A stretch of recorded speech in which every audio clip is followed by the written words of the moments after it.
Hello, everyone, and welcome to Taxing Poetic. My name is Tim Howe. I'm the CEO of Synexus Tax Solutions, along with my co-host. I'm Jenny Carter. I'm a manager with Synexus Tax Solutions. Awesome, and our esteemed producer, JB. What's up, dude? Good. I don't work for Synexus. No, you do not work for Synexus. Well, kinda. I don't know. It's an awkward relationship. I feel like we work for you. Sure. Well, yes, you do. That's accurate. There Actually, you now go. that I mentioned it, yes. Best boss ever. Oh, wait, Tim's right there. Oh, watch out. Oops. And as we were discussing awkward relationships, today's episode is going to be on the pink tax, which is technically not really even a tax. I think Jenny's going to talk to you about that here in just a second, but the title of the episode was truly just clickbait, right? Yeah, very much. We need people we got to get more listeners. We had a meeting about it. So. Yeah, we did. So there we go. Clickbait, clickbait. So, Jenny, why don't you talk to us about the episode today? Yeah, well, before we get to an explanation about the pink tax and other feminine hygiene taxes, I'd like to hit you up with a little haiku. Awesome. Go for it. If girls run the world, why do I pay more taxes? Was Beyonce wrong? You won't know what I mean by this, but that's also good. Thank you. Thank you. Sometimes we have to edit the haikus. Freedom of speech unless JB's involved. Yeah. Totally. I love it. And we're on a time limit. There you go. Okay. So we're going to dive right in. And first of all, we're going to say I'm the only woman here in a room with two men. And we're all going to be cool about this. Tim, I know we like to be 13-year-olds about most things. We did an episode about pot. We did an episode about alcohol.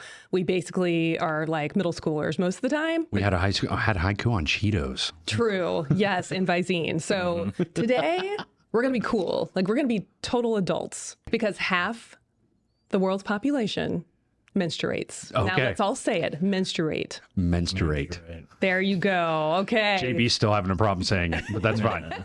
We all have women in our lives that we love, and this is something we all need to be, grown-ups about. So Okay. let's get started. So what I learned in my research, which I thought was interesting, is that the pink tax is not necessarily a tax. If you sell razors, there's a men's razor and a women's razor.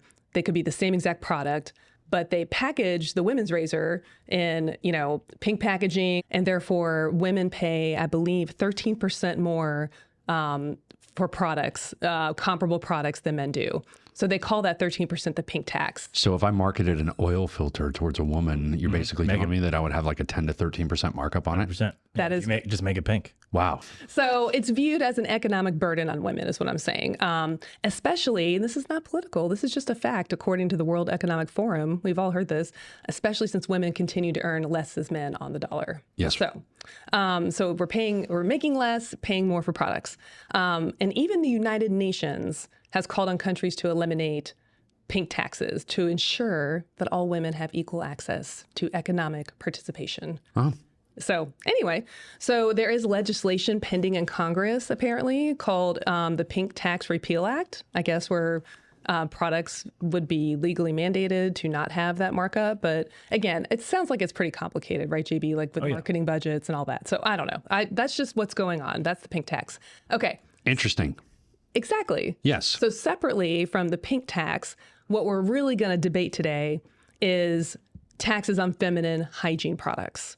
So that's where we are. So JB, do you want to introduce our next segment? Yes, we are going to, for our audience, we did our haiku. We're going to do a quiz, and then we're going to do a high school style debate on for and against these things. So that's coming right up after the quiz. Our quiz is all going to be about the feminine product tax, not the pink tax, even though that's the name of the episode. Okay. First question is for Tim. They stopped the tax in New York. What is their estimated revenue loss? I actually know this from my research. Ooh. I'm going to say 110 million. What? That's a lot. No. Can I say? Sure. 10 million? Nah, 14. Oh. All right, Jenny, in 2004, this African country became the first in the world to abolish the tax. Oh, wow. Let's say Ghana? Kenya. Oh, really? Interesting. Which honestly, I feel like I know very little about Africa, but I feel like Kenya is more of like a plains kind of like, I think if like maybe Nairobi's a pretty progressive city, though. You know, a lot of the the True. runners, I guess. our chief operating officer's family lived there for a while. That is true. Yeah. Yep. Shout out to Nick. Shout out to Nick. Okay, He was Tim. actually born there, wasn't he? Yes, he was. Yeah, he was born in Kenya. Yeah. That's awesome. So he probably knew the answer to that question. There you go. And it was in 2004. Oh my A God. minute ago. All right, Tim. How many U.S. states tax the products?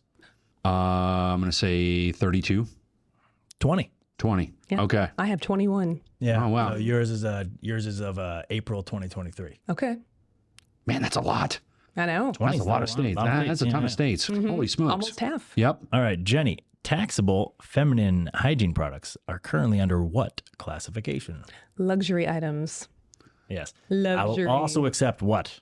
Oh, what does he also say? What do I also say? Tangible individual property. Oh, tangible personal personal property. Tangible TPP. TPP. So that's a question that I had as my follow-up. It technically is TPP. Tangible individual property and tangible personal property different, or is that just a different way of saying It's just a different way of saying it. Tangible personal property. It's just something that you can feel, touch, and move around with the senses and stuff like that. Okay, Tim, who was the first state to end the tampon tax? California.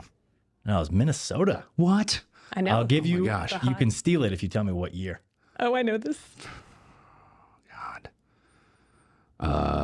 2006. Yeah, 1981. What? Crazy? I thought it was That's more. wild. I thought that was wild You too. would think if somebody did this, so that means we've been talking about it for like 50 years. Yeah. No kidding. Yes. That's too crazy, long to man. be That's way too long to mean, be so- debated. That's 60 before I years. was- Yeah. So if you're wondering whether or not 50 this years, 53 podcast years. is going to be topical, yes, probably for another 50 years. There you can go. Listen to this episode. There you go. All right, Jenny, last question. Which state has the highest sales tax on menstruation products? She's got notes. This isn't fair. I know. Well, I mean, it helps to do research, Tim. Do your homework, Please. please. I'll give you a hint. Okay. It's guessable. What do you think I mean by that? Georgia. That's a good guess, Tim. If I said it's guessable, would you be able to? California. Oh no, it's Mississippi. Mississippi. Oh my The God. highest ones, because they're like, Oh, true. yeah. Like yeah. generally speaking, like, Well, in Mississippi, it's probably a luxury. oh, 100%. Wow. And apology. Wow. And insert apology here. Congratulations, Jenny is still in the lead. Yeah. Because Killing it. nobody got any right, Did but we- that's we okay. got none of those We right? still learned things. These were tough. These were numbers. Anytime you do numbers based and countries based and years, all these things, it's tough. Actually, Jenny, you did get one. She got one. Yeah, she got the luxury tax. So I believe you're up 12.5 to 10.5. Yep. something like that. There you go. Love it. Okay, so now we're going to do a debate again. This is not necessarily taking a political angle in any way. We flipped the coin before, and Tim is going to be against the tax, and Jenny is going to be for the tax. Again, these are just high school debate rules. You have to take the one that the coin told you to do. We're going to start with a 2-minute thing from Tim. Jenny is going to have her 2 minutes. Tim will rebut that for a minute or two. Jenny will rebut that for a minute or two, and then I will pick a winner of the debate. I love it. Wow. All right. Do I get extra points on the quiz if I win, or Tim? Does either one of us get extra Yes. points? Okay. There we go. Okay. The stakes are Tim. high. All right. So obviously, to start riffing on my basically appeal to get rid of the tax, effectively, it's a regressive tax, right? We constantly talk about regressive taxes here on this podcast, and men absolutely have no such tax on any of their products. We shouldn't punish the female populations at all for any of this. It's really not that much revenue, as JB just explained during our quiz segment. With New York removing theirs, looking at about $14 million loss in revenue, that's not really going to move the needle too much in any given state. And in all honesty, the main argument here is that it's basically on classification of these items. These items should be classified as a basic necessity. It's something that, a female needs, on a monthly basis. There's no such tax on food on a grocery store or medicine from a pharmacy. Most items outside of this classification are deemed highly desirable with cultural society, but not a necessity to live. And we can honestly prove both medically that this is extremely important, and it's also from a comfort and a safety standpoint for females. And, another thing is that, roughly a quarter of teens and a third of adults report having trouble affording menstrual products, right, in a 2023 survey that was conducted. And this issue is more pronounced among, Black and Latino people compared to white people. So, again, we're looking at this regressive tax, and you're, basically creating a punitive penalty to, different income and different race-based classes on an item that should be readily available and equalized across for everyone. Okay, Jenny, you ready to start the clock? I'm ready. Okay, go. I got some of this information from our friends at the Tax Foundation, which I thought was really fascinating. One thing to remember about these taxes and why it's a hot button issue, it's because it's a political issue. Sales tax applies to all products, all consumer products and services, correct? Whether it's a necessity or luxury. We still pay taxes on groceries, although it might still be a lower rate, like we discussed earlier in the quiz. We pay higher taxes for things like toys, electronics. So I think there is a space to say, sure, let's not pay luxury tax on tampons since we consider it a necessity. I think we can all agree on that, whether on either side of this high school debate here. But let's also maybe discuss just taxing it, at a lower rate. Really, the grander and broader issue is just the continuing trend of shrinking state sales tax bases, which we've covered a lot on this podcast. We're losing revenue. So collectively, 14 million might not seem a lot in New York, but in California, it's close to 20 million. And I mean, it adds up. I know it seems like a sliver, but it's still lost revenue. And at the end of the day, if the revenue is lost, we got to make up for it somewhere else. So we're going to just pay additional taxes somewhere else in your property or your income.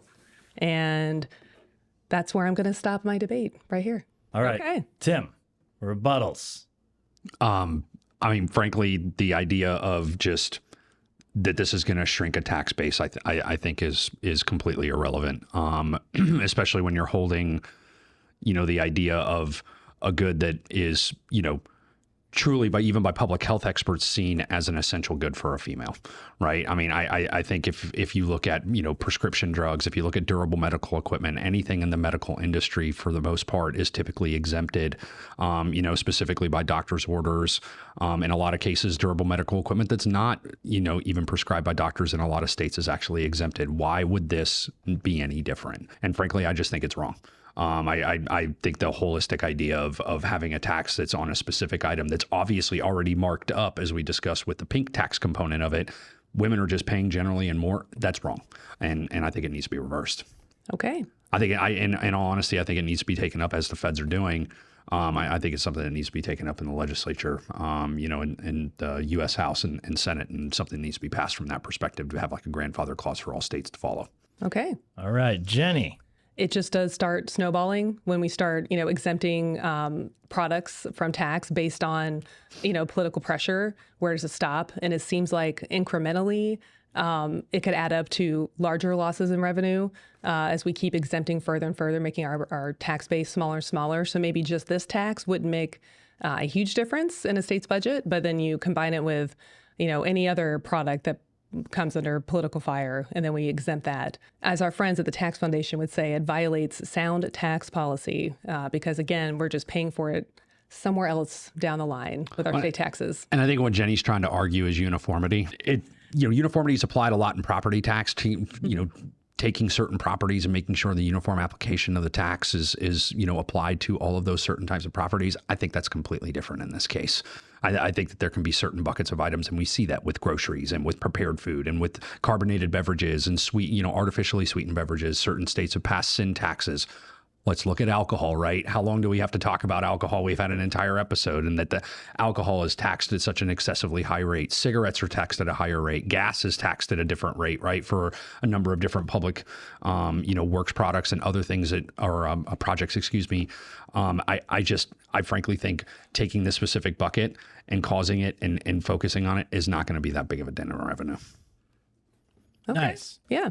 Well, Okay. JB, what do you think? Now that you've heard both sides of the debate, I know you're going to pick a winner, but what are your general thoughts before you pick a winner? General thoughts, it makes sense not to have the tax. It isn't that, Tim's right, it's not that much revenue. Who cares on the thing? It seems to be, it's an easy win for politicians, you know what I mean? Which is always hard to come by. It's like, look, man, just get rid of this.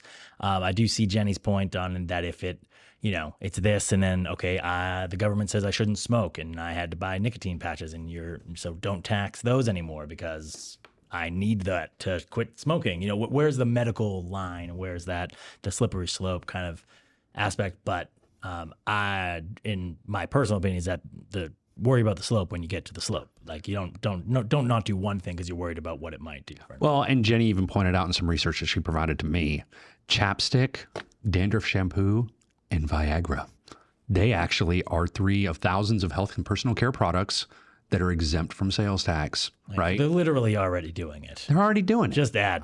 Yeah, I mean, come on, man. Like, Well, as all debate formats are, Tim talked the most, so he won. oh yeah. He rebutted your rebuttal, which wasn't in our thing. But here's the thing: this is why people do this if you're ever wondering when you're watching 2 political adversaries debate and they keep talking out of turn. This is why, because that's how you win.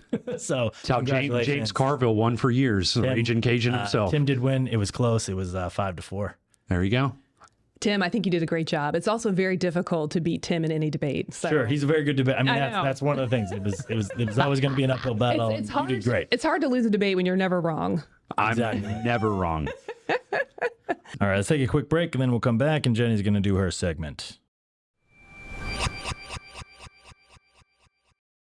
Again, congratulations, Tim, on winning the debate. I'm looking forward to, hopefully coming in close the next time. But let's just be clear. I am for no feminine hygiene taxes. That's what we decided we're going to say. I should hope hygiene. not. You're just playing the game. But I think it was interesting for me to research, and I appreciate that with the coin flip, I'm for the tax because it raised a lot of good points just from a tax perspective. And just want to give you all some nerdy news updates on what's going on right now. Real quick, South Carolina, effective May of 2024, is the latest state to say that retailers should no longer collect and remit sales tax on feminine hygiene products. That includes tampons, right, y'all? Have we said sanitary napkins yet? No. Sanitary napkins? Sanitary napkins. Okay. Oh, God. And Is this like a support group? I don't like that one. I know. But it's just because Sanitary napkins? Yeah, Yeah, not like ASMR for you? I mean, aren't all napkins sanitary? I mean, I would hope. I would hope so. I don't want any dirty napkins. Exactly. I don't want. Can you give me a bacteria napkin, please? I don't want that either. Oh, my God. Not an antibacterial wipe, Right. but a bacterial wipe. Right. Yeah. I don't like the word wipe either. Are you going to roll through the entire list of menstrual products? I mean, because if you really are, this is going to get really uncomfortable. Like, we're going to start talking about Diva cups and everything else. I'm going to make you say all of them Diva cups. I don't even know what that is. How do you know? Exactly. I don't know what that is. Let's just also say, Tim, I know we're not getting political, but this has kind of been a bipartisan issue, which isn't very common, as we know. I think we can Reaching say that across the safely. aisle. Yes. It's Exactly. good stuff. And, I like it. So a lot of these bills are Republican and Democrat sponsored across the board. So I love seeing that. As it should be. So that's where we are. So like I said, there's 24 states and District of Columbia that exempt menstrual hygiene products. And I'm imagining over the next year or two, we're going to see even more. So we'll have to touch base and see. From the ignorant male perspective, I would like to say that this episode was awesome because I've learned a ton. So thank you, Jenny. You're welcome. What are a couple of those words again? Menstrual, feminine napkin, feminine hygiene product, tampon. I'm really proud of you guys. Good job today. You did a great job, and only a couple apologies in Mississippi and just the sensitive ears of everybody. But we do not apologize because we should not be sensitive. That's right. No Me and Tim sensitivity. said something. Oh, I'm that I sure you was did. like- I can't remember what it was. That was like my virgin ears. And so I wrote it down. I'm sure you'll get it on the playback, man, and you'll be able to cut it. Yeah, we'll go back and listen to this. Like, oh yeah, Oh, yeah. I remember now. Congratulations. Jenny, fantastic job on the episode today. I truly appreciate it. Good job coordinating it. As always, JB, awesome job producing. Thank you. Way to interject with the little bit of humor, and can't wait to see the trim job that you have to do on this. Yes. And Tim, great job in the debate. Again, congratulations. Come on. I'm Thank you so much. not a sore loser at all. Not one single bit. I love it.